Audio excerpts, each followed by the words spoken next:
Olá, sejam bem-vindos para mais um vídeo aqui neste canal. Peço perdão um pouquinho pela voz rouca, mas não poderia deixar de gravar esse vídeo para vocês hoje, um vídeo tão importante, um tema tão importante para nós, educadores. Hoje nós vamos conversar um pouquinho a respeito do Maio Laranja e vamos entender por que essa data é tão importante dentro da agenda de trabalho do educador social. E mais ainda, entender quais seriam as atividades, as ações que nós, educadores sociais, podemos fazer para trabalhar com esse tema, com esse assunto, juntamente com os nossos usuários, com os nossos atendidos. Se você já gostou do tema desse vídeo, já deixa o seu like aqui, o seu comentário e principalmente não esqueça de se inscrever neste canal. Não custa nada para você e com certeza vale muito para mim. O meu nome é Thaís Regina, eu sou pedagoga de formação e atuei mais de 8 anos como educadora social e 1 ano como coordenadora pedagógica. E aqui a gente vai tratar do assunto Maio Laranja e entender melhor como que funciona esse tema, esse assunto dentro da nossa prática profissional como educador social.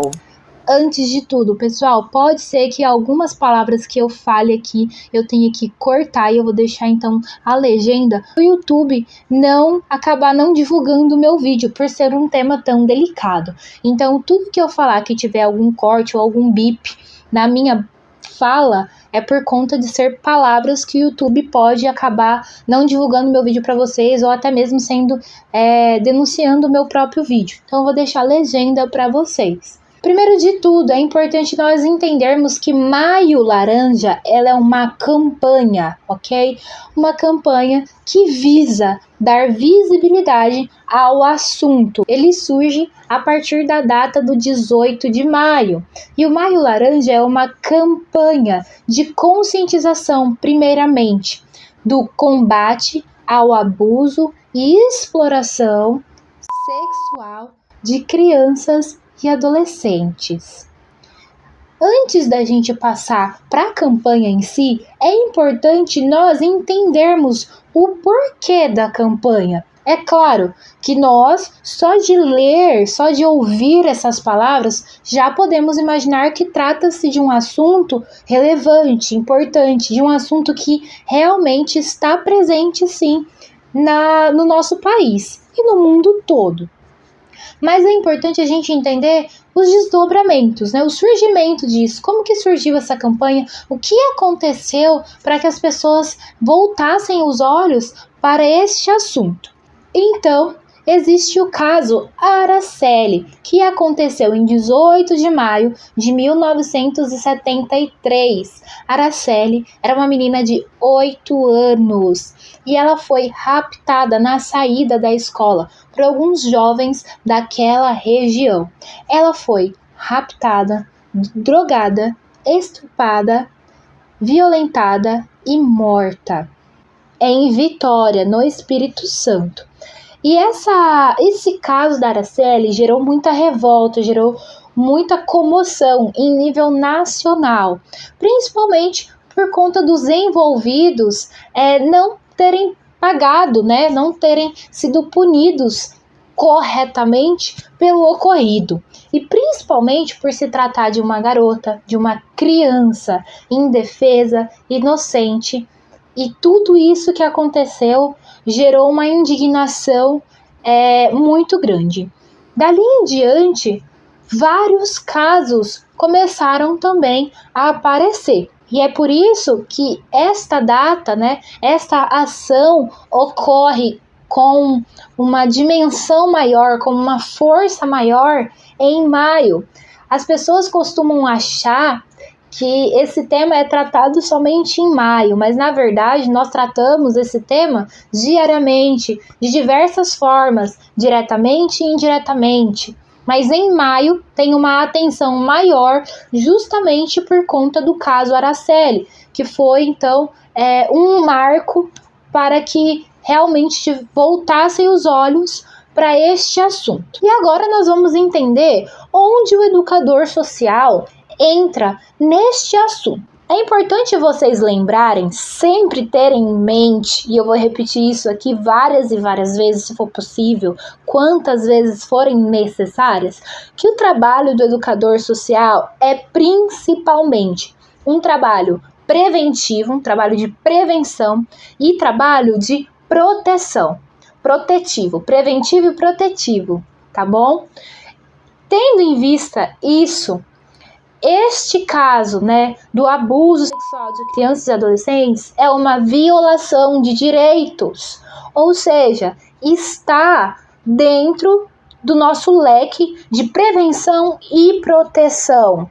Prevenção no sentido de trabalhar antes que as coisas aconteçam, e proteção no sentido de proteger aqueles que já passaram por essa situação ou provavelmente vão passar por esse processo, tá bom? Tendo em vista o trabalho preventivo e o trabalho protetivo, nós temos que pensar que o trabalho do educador social é diretamente com um público mais vulnerável, um público que pode estar sim sofrendo vários tipos de violência, vários tipos de negligência, vários tipos sim de abuso, dentre eles esse da campanha 18 de maio.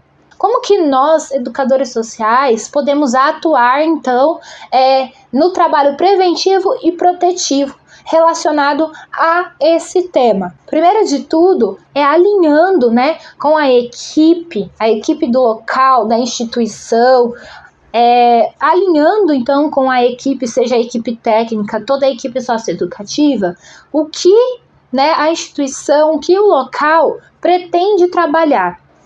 Focar na conscientização, focar na orientação, focar também num trabalho comunitário dentro da comunidade, um trabalho com as famílias ou até mesmo um trabalho em rede. O que seria um trabalho em rede? Um trabalho com outras instituições, com outros serviços, com outros programas. Após a equipe ter traçado um objetivo principal, seja ele dentro da instituição, seja ele para a comunidade, seja ele um trabalho em rede, o educador social, nós vamos pensar em atividades que atinjam diretamente o nosso público, sejam atividades elas as mais diversas, e sempre devemos lembrar que quando preparamos atividades devemos considerar a faixa etária do nosso grupo e o perfil do grupo que nós estamos atendendo, tá? Cada grupo tem uma demanda diferente, principalmente quando se trata de crianças em específicos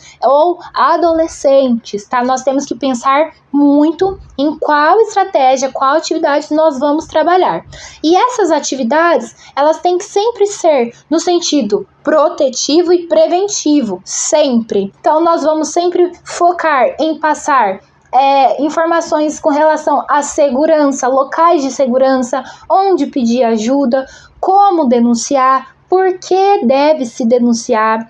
Nós também devemos tratar assuntos de como identificar situações de abuso ou de violência sexual, Então, trabalhar seja com história, seja através mesmo da própria história da Araceli, contando essa história, que é uma história real, seja através de vídeos, seja através de músicas, seja através de um desenho, de alguma arte que você pode usar como ferramenta para trazer esse assunto à tona, de forma indireta, sempre lembrando, de não abordar o assunto diretamente, porque muitas das vezes o nosso público não vai entender o que é em si o abuso. Então nós temos que trazer vários elementos, sempre considerando os grupos, a faixa etária e o perfil, mas sempre lembrando do caráter preventivo e protetivo. Após passar as informações, de como identificar,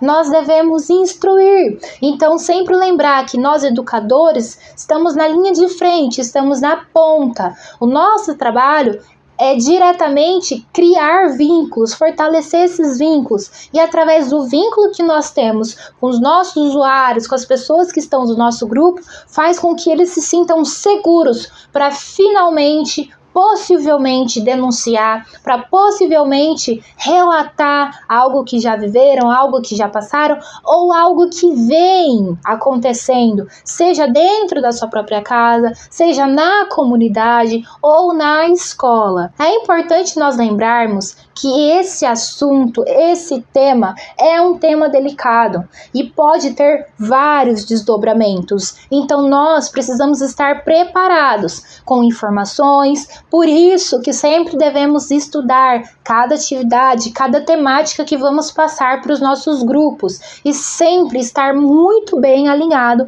com a nossa equipe, a equipe técnica, a equipe socioeducativa do local em que trabalhamos. Geralmente, essa ação do Maio Laranja, ela acontece também entre as redes, como eu disse. Então, várias outras instituições, até mesmo o CRAS, até mesmo a saúde, a área da educação, envolvem-se, né, tem uma força muito grande para fazer ações, movimentações, passeatas, enfim, panfletagem sobre esse assunto. Então, é neste mês de maio que nós concentramos as forças.